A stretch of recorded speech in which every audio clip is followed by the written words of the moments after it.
Hello friends, आज मैं आपको बताऊंगा कि गाय भैंस के थन से दूध कमाना या छींचड़े आने का इलाज।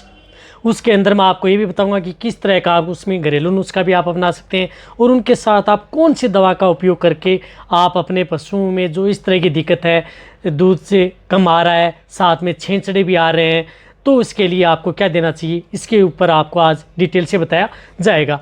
क्योंकि बहुत से पशुपालक हैं, उनमें बार बार इस तरह की दिक्कत आ रही है। कह रहे हैं कि सर हमारे पशुओं में थन से दूध है वो पूरा नहीं दे रही हैं, साथ ही उसमें थन से दूध में जो छींचड़े भी आ रहे हैं, इसके लिए हमें क्या देना चाहिए उसके बारे में बताया जाएगा। वीडियो लंबी होगी, स्किप करके मत देखना, पूरा देखना। जो इस चैनल पर अभी नए आए हैं या पहली बार आप इस चैनल को देख रहे हैं तो पहले आप इस चैनल को सब्सक्राइब कर लें, साथ में बेल आइकन और ऑल वाला ऑप्शन दबा लें, क्योंकि इस चैनल पर आपको बहुत ही सही और सटीक जानकारी के साथ वीडियो दी जाती हैं। देखो, सबसे पहले तो मैं आपको बताना चाहता हूं कि यदि आपकी गाय भैंस के थन से दूध कम आ रहा है या छींचड़े आ रहे हैं तो कई कारण आपके पशु में हो सकते हैं। सबसे पहले तो मैं आपको कारण बताता हूं कि आपके पशु में क्या कारण हो सकते हैं। कई बार हो सकता है कि आपका पशु में सब क्लिनिकल मेस्टाइटिस हो, आपको पता भी न चले कि आपके पशुओं में थन के अंदर इस तरह का बैक्टीरियल इन्फेक्शन हो चुका है और आप सोचते हैं कि आप अपने पशुओं में थन से जो दूध आ रहा है उसमें किसी तरह का इन्फेक्टेड नहीं है, किसी तरह की कोई दिक्कत नहीं है। हो सकता है कि उसमें कई बार इन्फेक्शन हो सकता है। इसी तरह से यदि आपके पशु में बॉडी के अंदर विटामिन सी की यदि डेफिशिएंसी हो जाए तो उसकी वजह से भी आपके पशु में इस तरह की दिक्कत होने लग जाती है। साथ साथ कई बार यदि आपके पशु में जो रूमन में इस तरह की दिक्कत हो जाती है, रूमन में जो पीएच है वो अप डाउन हो जाए या डाउन होने लग जाती है, तो उसकी वजह से भी आपके पशुओं में इस तरह की दिक्कत होती है।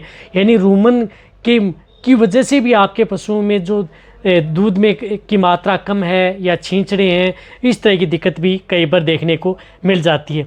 या कई बार यदि आपके पशु में किसी तरह की जो मल्टीविटामिन डेफिशिएंसी हो, जिसमें विटामिन ए भी होती है, डी भी होती है, ई भी होती है, इस तरह की विटामिन या बायोटीन की कमी की वजह से भी आपके पशु में इस तरह की दिक्कत देखने को मिलती है। कई बार यदि आपके पशु में कुछ इस तरह के जो कार्बोहाइड्रेट हैं उसकी वजह से भी आपके पशु में इस तरह की दिक्कत देखने को मिलती है। यदि आपके पशु में प्रॉपर एनर्जी नहीं है तो भी आपके पशु में इस तरह की दिक्कत होने लग जाती है। यानी कई कारण हो सकते हैं यदि आपके पशु में। वैसे भी यदि आपके पशु में यदि जो मेडिसिन के तौर पर यदि आप जाना चाहते हैं तो मेरे चैनल पर एक डिटेल सी वीडियो बनी हुई है। यदि आपको कौन सा मेडिकल ट्रीटमेंट या जो एलोपैथिक ट्रीटमेंट कराना चाहिए यदि आपके पशु में इस तरह की दिक्कत हो जाती है, और रही बात यदि आपको इसमें यदि आयुर्वेदिक को जो हम मानते हैं कि घरेलू और साथ में कुछ दवाओं का मिश्रण देखना है, तो आप इस वीडियो को भी पूरा देख लें। देखो, जब भी यदि आपके पशु में यदि थन से दूध निकाल रहे हैं, यदि किसी एक थन से, कई बार आपने देखा कि एक थन में दूध कम आ रहा है और 3 थन में से दूध सही आ रहा है, कई बार 2 थन में से दूध कम आता है और कई बार 2 थनों में से छींचड़े आने स्टार्ट हो जाते हैं। कई बार कम छींचड़े आते हैं, कई बार ज़्यादा छींचड़े आते हैं, तो इस तरह की दिक्कत होने लग जाती है। कई बार पशुओं के दूध का रंग है वह परिवर्तन होने लग जाता है। कई बार आपके पशुओं का दूध है वह कम होने लग जाता है, यानी दूध कम आना स्टार्ट हो जाता है। तो उस स्थिति के दौरान आपको क्या करना चाहिए? देखो, सबसे पहले तो मैं आपको बताना चाहता हूँ कि आपको घरेलू नुस्खा के तौर पर जो मैंने कई वीडियो में आपको बताया भी है, उसमें आपको 200 ग्राम नींबू का रस, यानी 200 ग्राम आपको नींबू का रस लेना है यदि आपके पशु में इस तरह की दिक्कत है तो। और 200 ग्राम आपको जो तिल्ली का तेल आता है जिसे मीठा तेल बोलते हैं, वह लेना है। और 200 ग्राम आपको शुगर यानी चीनी लेनी है। उसमें आप शक्कर भी ले सकते हैं। आप लोग पूछते हैं कि कौन सी चीनी, यानी चाय में डालने वाली भी ले सकते हैं, या शुगर है उसको भी हम प्रयोग कर सकते हैं, शक्कर जिसको बोलते हैं, इसमें कोई सी भी आप वो 200 ग्राम आप लेनी है। यानी तीनों मात्रा में आपको ये तीनों मिश्रण मिलाने। साथ साथ आप उसमें जीरा भी आप ऐड कर सकते हैं। 20 ग्राम आप जीरा ले सकते हैं। जीरा जो रसोई में उपयोग में लेने वाला जो जीरा आता है, इसको आप बारीक कूट लेना है, बारीक पीस लेना है अच्छी तरह से, और आप उसे उसमें मिला लेना है। किसमें? जो तीनों तरह के मिश्रण है उसमें मिला करके आप अपने पशुओं को जो भी दाना मिश्रण दे रहे हैं उसमें मिला करके आप अपने पशुओं को दे सकते हैं। इस तरह से आपको ये पर डे के हिसाब से देना है।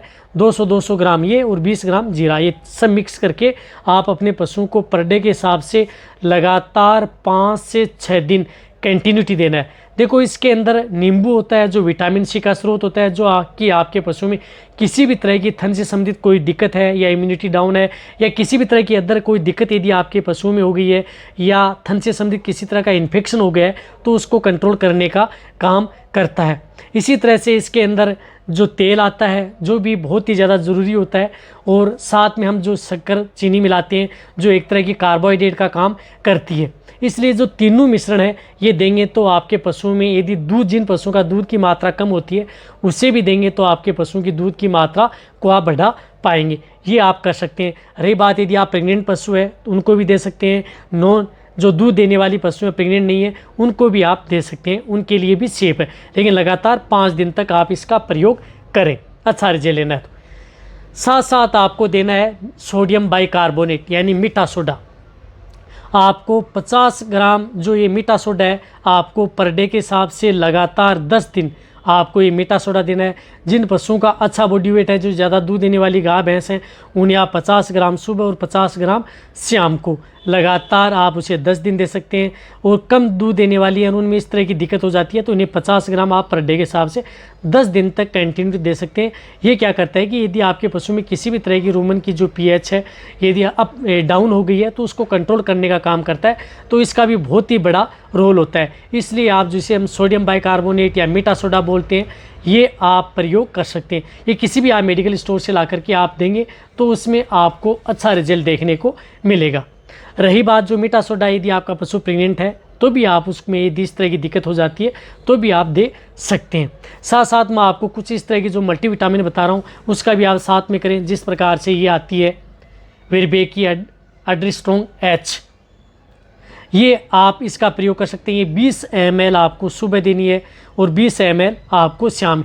अड्रीस्ट्रोंग एच इसलिए है क्योंकि मैंने बहुत से इस तरह के पशुओं में इस तरह का जो ट्रीटमेंट है, जो मीठा सोडा है और जो घरेलू नुस्खा है, साथ में ये एड्रीस्ट्रोंग एच, इन सभी का मिश्रण मिला करके दिया है तो बहुत ही अच्छा रिजल्ट उन पशुओं में मिला है। 5 दिन के अंदर वो पशु एकदम ठीक हो गए हैं। थन से दूध कम आ रहा है, छींचड़े आ रहे हैं, जहाँ तक यदि खून भी आ रहा है उसको भी कंट्रोल करने का ये काम करता है। तो ये एड्रीस्ट्रोंग एच भी आपको कंटिन्यूटी कम से कम उस पशु को आधा लीटर तो देनी है, यानी 10 से 11-12 दिन आप कंटिन्यूटी आप इनको प्रयोग ये करते रहें। इससे क्या होता है कि यदि आपके पशु में किसी भी तरह की थन से संबंधित कोई दिक्कत है, अड्डर से संबंधित यदि कोई दिक्कत हो गई है तो उसको क्या करता है कि ये कंट्रोल करने का काम करता है, उनको रिकवरी लेने का काम करता है, तो भी आपके पशु में अच्छा रिजल्ट मिलेगा। तो आप इसको भी ऐड ज़रूर करें। ये एड्रीस्ट्रोंग एच भी आप उस पशु को ज़रूर दें यदि आपको अच्छा रिजल्ट लेना है। ये एड्रीस्ट्रोंग एच सुबह और शाम दे सकते हैं, किसी में भी दे सकते हैं मिला करके। चाहे आप किसी के दाना मिश्रण मिला करके दे रहे हैं उसे मिला करके दे सकते हैं, या किसी में जो और कुछ खिला रहे हैं उसमें मिला करके दे सकते हैं। कहने का मतलब है कि उसके पेट में जाना चाहिए। इस तरह से यदि आप ये देंगे तो आपके जो मैंने नींबू वाला वो बताया वो आप अपने पशु को पानी पिलाने के बाद में देना है, पहले न दें। इस बात का आपको ज़रूर ध्यान रखना है। ये वीडियो जहाँ तक हो सकता है आपको अच्छी लगी है तो नीचे जाके कमेंट में लिखिए। मेरी वीडियो को जितना हो सकता है पशुपालक है, वेटरनरी है, उनके साथ आप शेयर कर दें ताकि यदि पशु में इस तरह की दिक्कत है तो उनका समाधान हो जाए। इसी तरह से वीडियो देखते रहें, इसी तरह से आप मेरे को प्यार देते रहें। थैंक्स, धन्यवाद।